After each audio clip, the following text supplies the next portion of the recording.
নমস্কার, আমি লিপি সাহা। হ্যালো এভরিওয়ান, কি অবস্থা, কেমন আছেন সবাই? আশা করছি খুব খুব ভালো আছেন সবাই।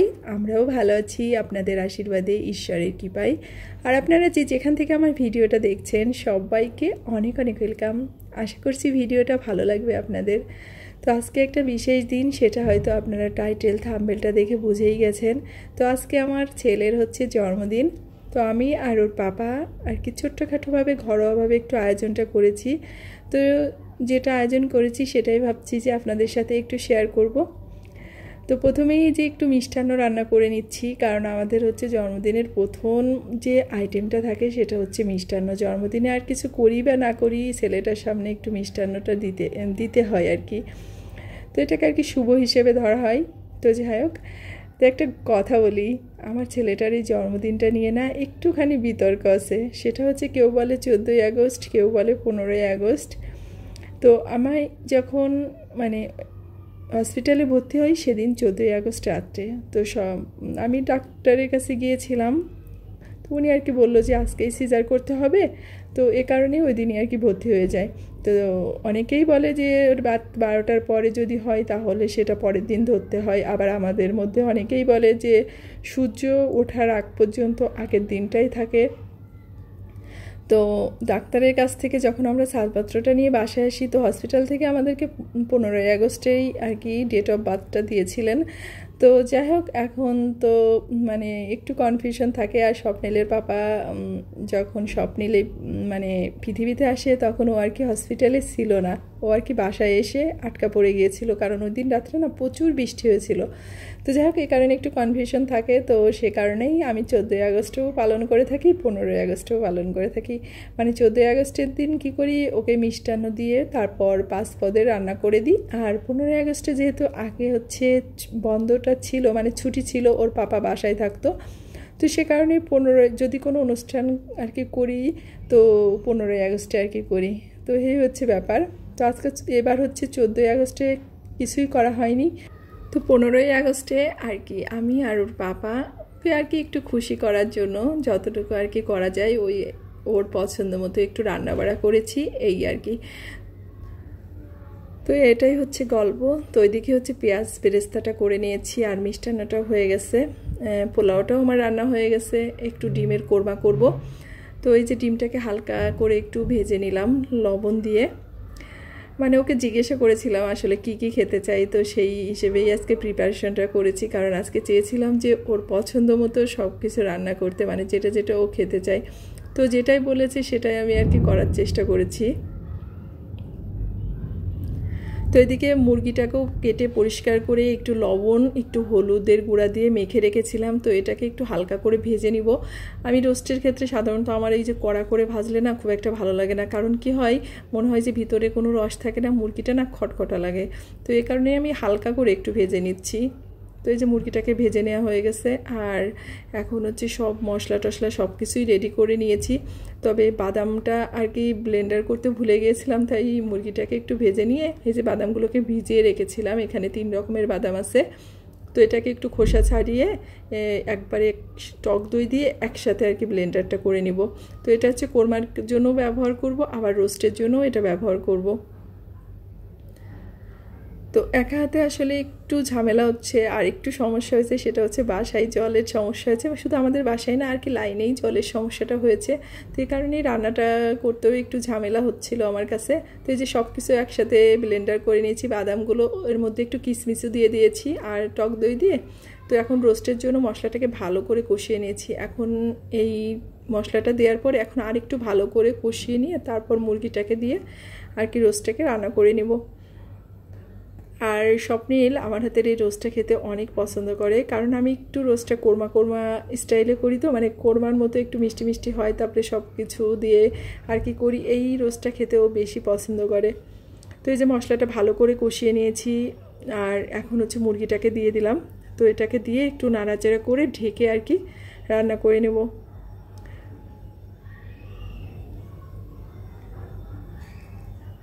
আর এই যে রোস্টটা অনেকটাই আর কি নরম হয়ে গেছে, তো একটু দুধ গুঁড়া দুধ ছিল, তো ওটাকে একটু গরম জলে ঘন করে গুলে নিয়েছিলাম। তো এখন হচ্ছে গুঁড়া দুধটাকে দিয়ে দিলাম, দিয়ে এখন রোস্টটাকে আরেকটু জাল দিয়ে ফুটে উঠলে তারপরে আর কি নামিয়ে নিব। তো এখন ঢাকা দিয়ে রোস্টটাকে আর কি রান্না করে নিব।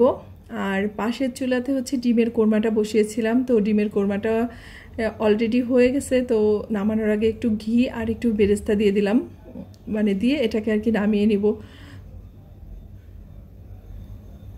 তো এদিকে রোস্টটাও তো কমপ্লিট হয়ে গেছে রান্না, এখন একটু ঘি আর একটু বেরেস্তা দিয়ে রোস্টটাকেও নামিয়ে নেব।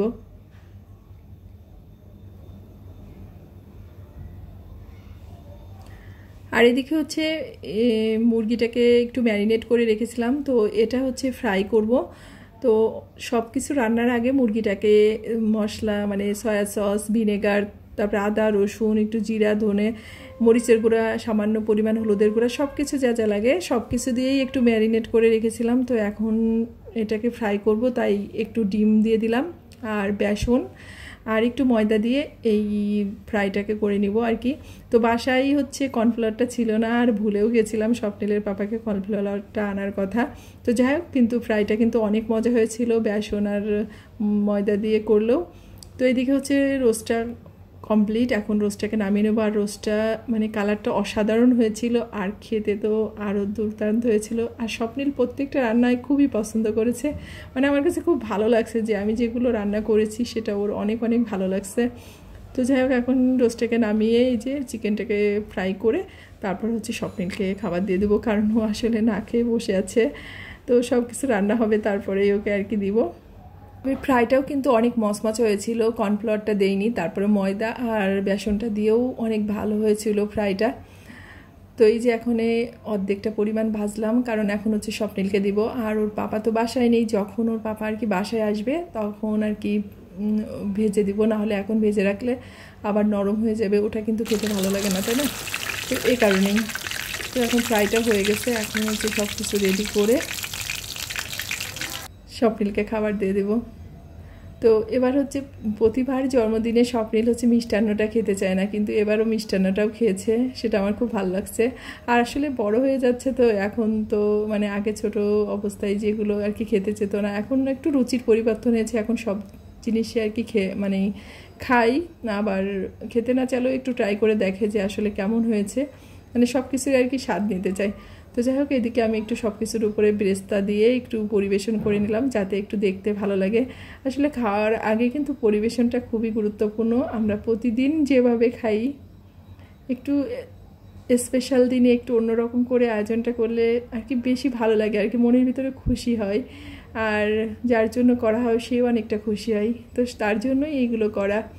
তো যাই হোক, স্বপ্নিল খাওয়া দাওয়া করে নেবে, তারপরে ওকে খাওয়া শেষ হলে আমি আর কি খেয়ে নেব। আর ওর পাপা তো এখন আসবে না, পরে আসবে। তো পোলাওটাও কিন্তু অনেক ঝরঝরা হয়েছিল।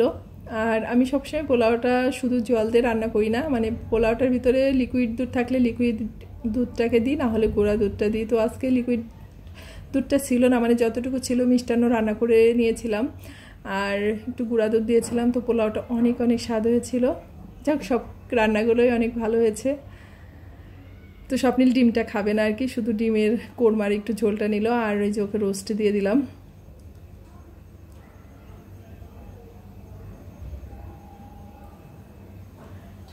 তো এখন হচ্ছে সন্ধ্যাবেলা, স্বপ্নিলের পাপা আর কি বাসায় আসছে, ও আর কি খেয়ে নিচ্ছে। আর এই যে স্বপ্নিল আর ওর পাপা মিলে আর কি দুজনে বসে বসে বেলুন আর কি ফুলিয়ে দিয়ে, ওর পাপা আর কি চলে গেছে বাসা থেকে। তো আমরা দুইজনেই মা ছেলে মিলেই আর কি কেকটাকে কাটলাম, কারণ ওর পাপাকে ফোন দিয়েছিলাম আসতে অনেক দেরি হয়ে যাবে।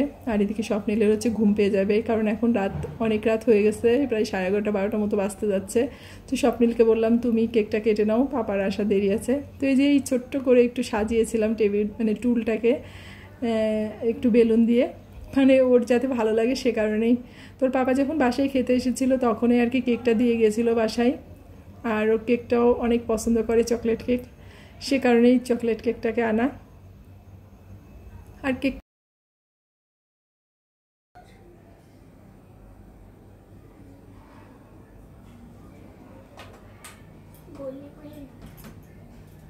Happy birthday to you, happy birthday dear Swapnil,